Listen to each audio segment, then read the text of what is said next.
हजबी काबा का किया और गंगा का स्नान भी खुश रहे शैतान भी जी रहे रहमान भी। গঙ্গা স্নান করি শয়তানরে খুশি করার জন্য, বাইতুল্লাহর হজ করি আল্লাহরে খুশি করার জন্য। বলে হজেও যাই, দুর্গা পূজায় যাই, আল্লাহরেও খুশি করি শয়তানরেও রাজি রাখি। বলে এই দুই দিকের দুইটা মিললে কখনো আপনি ইমানদার হতে পারবেন না। ওই পুরুষ আর নারী দুইটা মিক্সার হয়ে কি হয়? থার্ড জেন্ডার তৈরি হয়। কি তৈরি হয়? মানে নারীও না পুরুষও না, দুইটার মিক্সচার মিলে গিয়ে থার্ড জেন্ডার হয়। তো আপনি ইমানদারও না, ওই মুশরিকের দলেও না, দুইটা মিললে মাঝখানে গিয়া আপনি মুরতাদ হয়ে যাবেন, জাহান্নাম ওয়াজিব হয়ে যাবে। আল্লাহ পাক রব্বুল আলামিন আমাদের সকলকে আমাদের তাওহীদের পক্ষে শক্ত অবস্থান নেয়ার, ঈমানকে মজবুত রাখার, ঈমানের বলে বলিয়ান হয়ে সুস্পষ্ট ঘোষণা, আবারও বলছি সুস্পষ্ট ঘোষণা যেন সব জায়গায় দিতে পারে আপনার আমার অবস্থান কোথায়। ইব্রাহিম আলাইহিসসালাতু ওয়াসসালাম সুস্পষ্টভাবে তার জাতিকে জানিয়ে দিয়েছে, ইন্না কাফারনা বিকুম, আমি তোমাদেরকে অস্বীকার করছি, তোমাদের সকল শিরকি কর্মকাণ্ডকে অস্বীকার করছি এবং এগুলোকে প্রত্যাখ্যান করছি। শিরকের সাথে আমি ইব্রাহিমের সাথে কোনো সম্পর্ক, আমার আপনার বক্তব্য সেম থাকতে হবে। কোনো প্রকার শিরকের সাথে আমি তাওহীদবাদী ইমানদারের সাথে কোনো সম্পর্ক নাই। কিন্তু আমরা এর বিপরীত কি দেখছি? বিপরীতে দেখছি অসাম্প্রদায়িকতার নামে যে আমরা তো সাম্প্রদায়িক দাঙ্গা লাগাবো না, সাম্প্রদায়িক না, আমরা অসাম্প্রদায়িক সবাই মিলেমিশে। নিঃসন্দেহে এই বাংলাদেশ ভূখণ্ড সকল ধর্ম বর্ণ সকল জাতির বসবাসের অধিকার রয়েছে, যার যার ব্যক্তিগতভাবে স্বাধীনভাবে ধর্ম পালনের অধিকার রয়েছে, গণতান্ত্রিক দেশ হিসাবে যার যার মনের ভাব প্রকাশ করার অধিকার রয়েছে, যার যার যে কোনো বিষয়ে পালনের স্বাধীনতা রয়েছে। কিন্তু তার মানে তো এই নয় আপনি স্বাধীনতা দিতে গিয়ে আপনিও তার সাথে শরিক হয়ে যাবেন। ভারাক্রান্ত হৃদয় নিয়ে বলতে হয়, না জানি কত মুমিন তার ঈমান হারিয়েছে, না জানি কত রাজনৈতিক নেতা তার ঈমান হারিয়ে সে বেঈমান বা মুরতাদ হয়ে গিয়েছে, অথচ তার খবরও নাই। হিন্দুদের বার্ষিক ধর্মীয় উৎসব, এই যে গতকাল সম্ভবত মূর্তি বিসর্জনের মাধ্যমে তাদের উৎসব শেষ হয়েছে। উৎসবের নাম কি পূজা ছিল? দুর্গাপূজা, শারদীয় দুর্গাপূজা। এখন এটা একান্তই তাদের ধর্মীয় উৎসব, তাদের পালন করার অধিকার আছে বাংলাদেশে এবং তারা নিরাপত্তা পাওয়ারও অধিকার রাখে। আমাদের প্রশাসন তাদেরকে নিরাপত্তা দিবে, সেফটি দিবে। তারা স্বাধীনভাবে দুনিয়ায় যে কদিন বাঁচবে ওই কয়দিন তারা তাদের ধর্ম স্বাধীনভাবে ধর্মকর্ম পালনের অধিকার তারা রাখে। এই ব্যাপারে কারো বাধা বিপত্তি দেওয়ার অধিকার আল্লাহ কাউকে দেন নাই। একজন হিন্দু সে তার ধর্মীয় উপাসনালয় উপাসনা করবে, অথচ কোনো ইমানদার গিয়ে বাধা দিবে এই অধিকার ইসলাম কোনো মুমিনকে দেন নাই। কিন্তু এই অধিকারও আল্লাহ দেন নাই যে একজন হিন্দু সে তার ধর্মীয় উৎসব পালন করার সময় তার সাথে একজন ইমানদার গিয়ে সেও দেবীর পায়ে ফুল দিবে, দেবীর পায়ে সিঁদুর লাগিয়ে দিবে, দেবীর সামনে নম নম করে হাত এভাবে দিয়ে এরপর দুর্গা মা গজে চড়ে আসলে ওই বছর ফসল ভালো হয়। দুর্গা মায়ের আশীর্বাদ নেওয়ার জন্য যদি কোনো ইমানদার সে যদি কাবা শরীফের ইমামও হয়, কাবা শরীফের খতিবও হয়, আল্লাহর কসম করে বলি, আল্লাহর কসম করে বলি, রব্বে কাবার ইজ্জতের কসম দিয়ে বলছি, কোনো ইমানদার যদি দুর্গা পূজায় অংশগ্রহণ করে, দেবীর সামনে হাত জোর করে তার থেকে আশীর্বাদ নেয়, ভালো বা মন্দের আশা যদি ওই মূর্তি থেকে করে, নিঃসন্দেহে সে কাফের কাফের কাফের হয়ে যাবে, কোনো সন্দেহ নাই। কথা বলেন ঠিক না বেঠিক? আজীব তামাশা। আপনার রসুলের বক্তব্য সুস্পষ্ট, আপনার জাতির পিতা ইব্রাহিম আলাইহিস সালামের বক্তব্য সুস্পষ্ট, যেখানে তিনি বলতেছেন অবাইনানা অবাইনাকুমুল আদাওয়াতু ওয়াল বাগদা, যে তোমাদের মধ্যে আমাদের মধ্যে এই দুশমনী চিরন্তন থাকবে যতক্ষণ পর্যন্ত তাওহীদের শিবিরে তাওহীদের দলে অবস্থান না করবে। আল্লাহ রসুলের বক্তব্য সুস্পষ্ট, যাকে মক্কার বড় বড় সুপার পাওয়ার এসে প্রস্তাব করেছিল, নবী মুহাম্মদ তুমি আমাদের দেবদেবী সম্পর্কে, দেবদেবীর অসারতা সম্পর্কে, আল্লাহ রসুল তো এটাই বুঝাইছেন, এভাবেই আল্লাহ বুঝিয়েছেন যে আয়াতে কারিমা তেলাওয়াত করেছিলাম যে তোমরা যার পূজা করো তারা তোমাদের ক্ষতিও করতে পারে না, উপকারও করতে পারে না। ক্ষতি বা উপকার করার একমাত্র ক্ষমতা কার? আল্লাহ বলেন ওয়া ইয়ামসাসকাল্লাহু বিদুররিন ফালা কাশিফা লাহু ইল্লা হু। আল্লাহ বলেন ওয়াইয়ামসাসকাল্লাহু বিদুর, যদি কাউকে আল্লাহ ক্ষতি করার চেষ্টা করেন, কারো বিপদে ফেলার জন্য আল্লাহ যদি ইচ্ছা করেন, কাউকে বিপদে ফেলবেন, কাউকে পরীক্ষায় ফেলবেন কিংবা বিপদ দিবেন, ফালা কাশিফা লাহু ইল্লাহু, দুনিয়ার কোনো শক্তি তাকে সাহায্য করার ক্ষমতা রাখে, কেউ তাকে বাঁচাতে পারবে না। ওয়া ইউরিদুকা বিখাইরিন ফালা রাদ্দা লিফাদলি, আল্লাহ বলেন আমি রব যদি কোনো বান্দার কল্যাণ কামনা করি, কোনো বান্দার উন্নতি দান করি, কোনো বান্দারে সুখ শান্তি দেওয়ার জন্য ফয়সালা করি, কোনো ব্যক্তির জন্য খায়রের কল্যাণের ফয়সালা করি, ফালা রাদ্দা লিফাদলি, দুনিয়ার কোনো ক্ষমতা আমার অনুগ্রহকে ঠেকানোর ক্ষমতা রাখে না। কথা কোন ঠিক না বেটি? কোনো শক্তি আল্লাহর অনুগ্রহকে আটকাতে পারবে না, আবার বিপদ দিলে সেখান থেকে উদ্ধারও করতে পারবে না। এই অসারতা বুঝিয়েছেন আল্লাহর নবী। তোমরা যার পূজা করো তার তো চলার শক্তি নাই, বলার শক্তি নাই, ধরার শক্তি নাই, খাওয়ার শক্তি নাই, লা ইয়ানফাউকুম, যে তারা তোমাদেরকেও কোনো প্রকার উপকার করতে পারে না, কোনো ক্ষতি করতে পারে না। এই কথা যখন বলে বলে আল্লাহর নবী তাওহীদের দাওয়াত দিতে থাকলেন, মক্কার বড় বড় লিডাররা বলতেছে, মুহাম্মদ এই আমাদের দেবদেবীর ইজ্জতকে এভাবে ইজ্জত শেষ করতেছো, তাদের অসারতা মানুষের সামনে প্রকাশ করতেছো, এই কাজটা তুমি করো না, আমাদের দেবদেবীর বিরুদ্ধাচরণ বাদ দাও, একটা কাজ কর, আমরা শান্তি চুক্তি করি। কি চুক্তি? এই যে অসাম্প্রদায়িক শান্তি চুক্তি, যে অসাম্প্রদায়িকতার নামে আমাদের পাগড়িওয়ালারাও মন্দিরে যায়, আমাদের জুব্বাওয়ালারাও মন্দিরে যায়, দাড়িওয়ালারাও যায়, দাড়ি ছাড়াওয়ালারাও যায়। কথা কন ঠিক না বেঠিক? এই মক্কার মুশরিকরা এসেছে শান্তি চুক্তি করতে। মুহাম্মদ চল আমরা এক কাজ করি, আমরা পরস্পরে শান্তি চুক্তি করি, যেহেতু তুমিও এক খোদার দাবিদার, আমরাও আবার মূর্তি পূজার দাবিদার, এক কাজ করো। কি কাজ? যে আমরা তোমার খোদার কিছুদিন ইবাদত করবে, এক সপ্তাহ অথবা এক বছর, যে আমরা তোমার খোদার ইবাদত করব, তুমি আমার কিছুদিন আমাদের মূর্তির পূজা করবা, মানে মিলেমিশে। তাইলে কি হইল, যে তোমরাও আমাদের দুর্গা পূজায় আসবা, প্রসাদ টোসাদ খাবা, আমরা তোমাদের ঈদগাহে যাব, মিষ্টি জিলাপি টিলাপি খাই আসবো, তাইলে আমাদের আর কোনো সাম্প্রদায়িক দাঙ্গা থাকবে না। এই প্রস্তাব কাকে দেওয়া হয়েছে? মুহাম্মদুর রাসূলুল্লাহকে দেওয়া হয়েছে। এর ভিতরে জিবরিল আমিন ওহী নিয়ে আসছেন। বলেন তো ওহীটা কি? আমাদের সবার মুখস্থ। আল্লাহ বলেন কুল ইয়া আইয়ুহাল কাফিরুন, নবী আপনি বলুন হে কাফের সম্প্রদায়। অনেকে বলে কাফেরকে, আবার কাফের বলার কি দরকার? কে কাফের কে মুমিন? সংসদে দাঁড়িয়েও এই জাতীয় কথা বলা হয়েছিল অতীতে, যে কে কাফের কে মুমিন, কে জান্নাতি কে জাহান্নামী, সেটা আপনার বলার অধিকার কে দিয়েছে? আরে আহাম্মক, সেটা তো আল্লাহ নিজে জানিয়ে দিয়েছেন। কথা কোন ঠিক না বেঠিক? আল্লাহ নিজে জানিয়েছেন, উল ইয়া আইয়ুহাল কাফিরুন, হে কাফের সম্প্রদায়। আল্লাহ নিজে কাফেরদেরকে সম্বোধন করে বলছেন, আল্লাহর নবীকে বলছেন, নবী আপনি বলুন হে কাফের সম্প্রদায়, লা আবুদু মা তা'বুদুন, তোমরা যার উপাসনা করো, যেই দেবদেবীর উপাসনা করো, আমি কখনো এই দেবদেবীর উপাসনা করি নাই, করব না, কখনো করি না এবং ভবিষ্যতেও করব না। ওয়ালা আনতুম আবিদুনা মা আবুদ, আবারও বলছেন আল্লাহর নবী, ওয়ালা আনতুম আবিদুনা, তোমরাও উপাসনা করো না কিংবা এই শিরকের মধ্যে লিপ্ত থাকা অবস্থায় কোনোদিন করবে না আমি যেই খোদার উপাসনা করি, মানে আমিও কোনোদিন করি নাই, ভবিষ্যতেও করব না। আর তোমরা যারা শিরকের প্রবক্তা, যারা শিরকে বিশ্বাসী, তারাও কোনোদিন আমার রবের ইবাদত শিরক থাকা অবস্থায় কোনোদিন করবে না তোমরা। ওয়ালা আনা আবিদুম মা আবাদতুম, আল্লাহর নবীর সুস্পষ্ট ঘোষণা, ওয়ালা আনা আবিদুম মা আবাদতুম, আমিও ইবাদতকারী নই যাদের ইবাদত তোমরা করো। আবারও বলছে ওয়ালা আনতুম আবিদুনা মা আবুদ, আমি যেই রবের যেই খোদার ইবাদত করি তোমরা তার ইবাদত কোনোদিন করো নাই, ভবিষ্যতেও করবা না। লাকুম দীনুকুম ওয়ালিয়া দীন, তোমাদের ধর্ম তোমাদের জন্য, আমাদের ধর্ম আমাদের জন্য। এর মানে এই নয় ধর্ম যার যার, উৎসব সবার।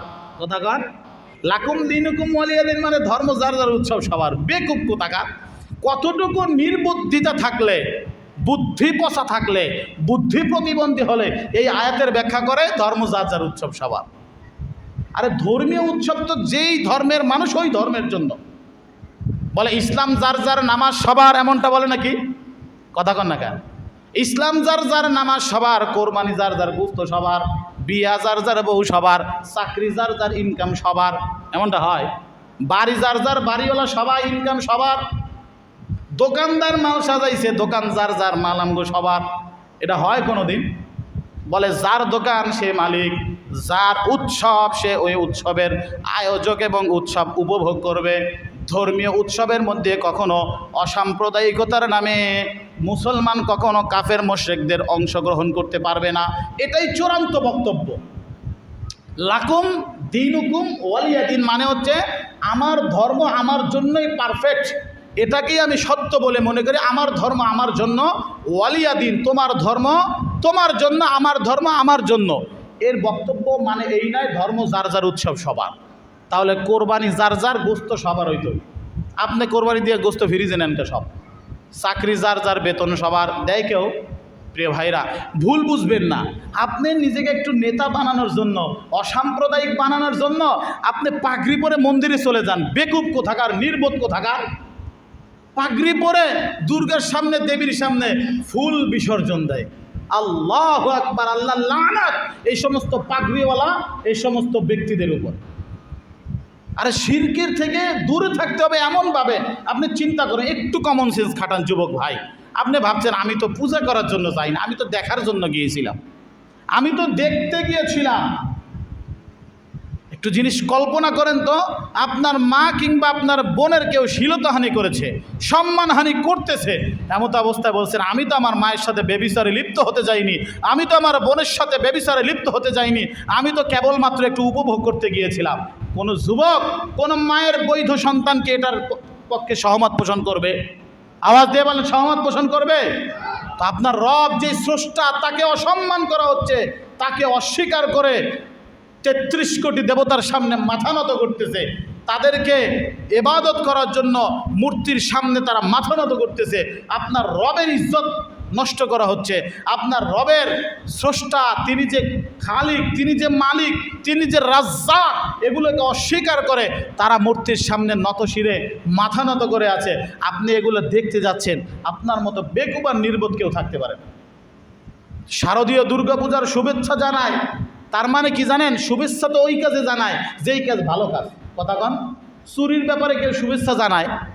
আজ পর্যন্ত শুনছেন যে ডাকাতির শুভেচ্ছা, ডাকাত দিবসের শুভেচ্ছা, চুরির শুভেচ্ছা, টেন্ডারবাজির শুভেচ্ছা দেয় না? কেন?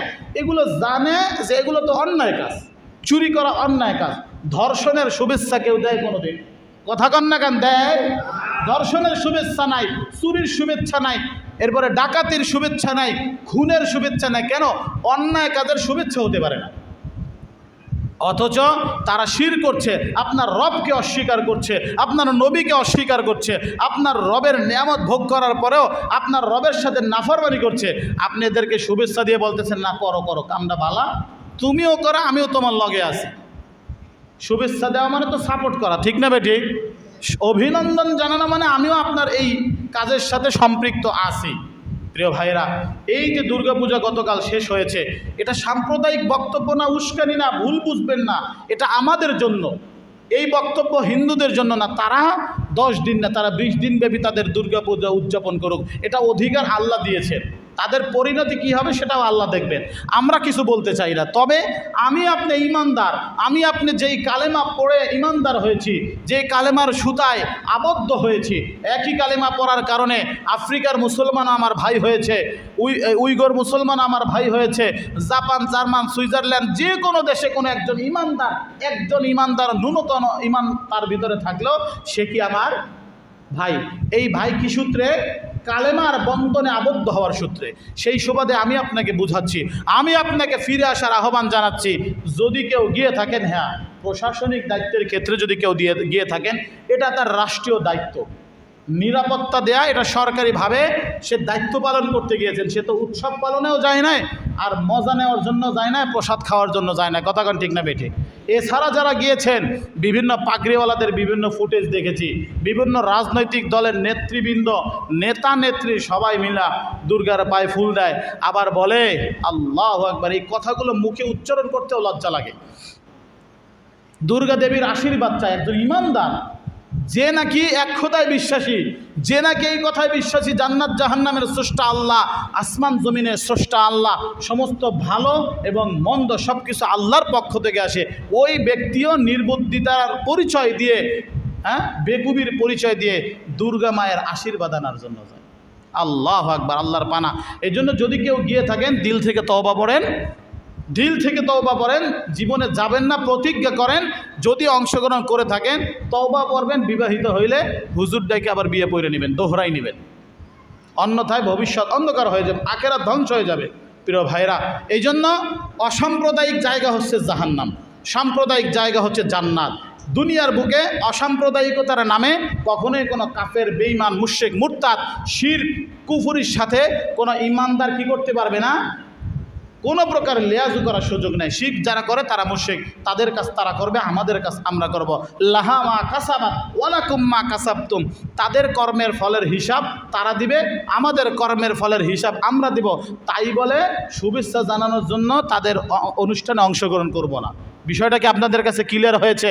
নিঃসন্দেহে শিরকের গুনাহ আল্লাহ মাফ করবেন না, সব গুনাহ আল্লাহ। এক ওয়াক্ত নামাজ আপনি পড়েন নাই, কিন্তু আপনি এক খোদায় বিশ্বাসী ছিলেন।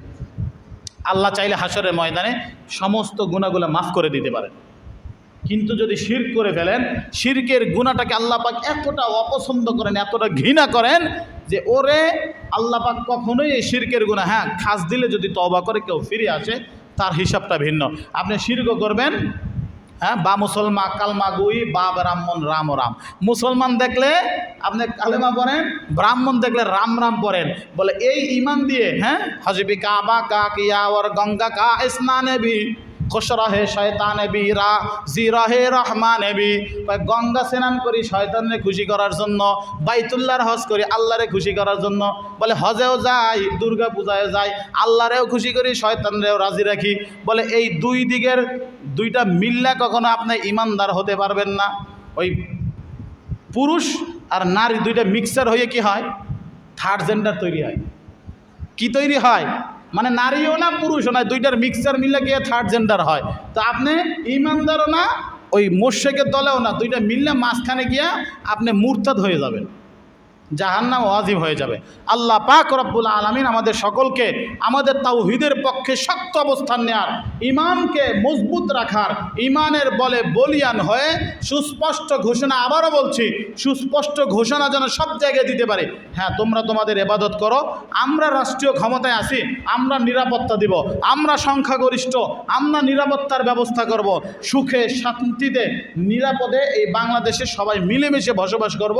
কিন্তু ধর্মীয় উৎসব শিরকে কখনো আমি অংশগ্রহণ করতে পারবো না। হযরতে ওমর রাদিয়াল্লাহু তাআলা আনহু বলেন, যেখানে শিরক হতে দেখবে ওইখান থেকে দ্রুত গতিতে দৌড়াও। কেন? ওইটা হচ্ছে গজবের জায়গা, আল্লাহর আযাব পতিত হওয়ার জায়গা। অথচ আপনারা হুজুর মানুষ, পাগড়িওয়ালা, জুব্বাওয়ালা, দাড়িওয়ালা, নেতা নেত্রী দলে দলে গিয়া দুর্গা মায়ের আশীর্বাদ আনতে যান। লানত পড়ুক আপনাদের উপরে, অভিশাপ নাজিল হোক আপনাদের উপরে। আল্লাহ পাক যেন অন্ততপক্ষে আমাদের ঈমানকে হেফাজত করে, আমরা বলি আমিন। এই কথায় কি কোনো সাম্প্রদায়িকতা উস্কানি দেওয়া হয়েছে? কথা বলেন, উস্কানি দেওয়া হয়েছে? কোনো সাম্প্রদায়িক দলের বিরুদ্ধে বলা হয়েছে? কোনো ধর্মকে খাটো করলাম?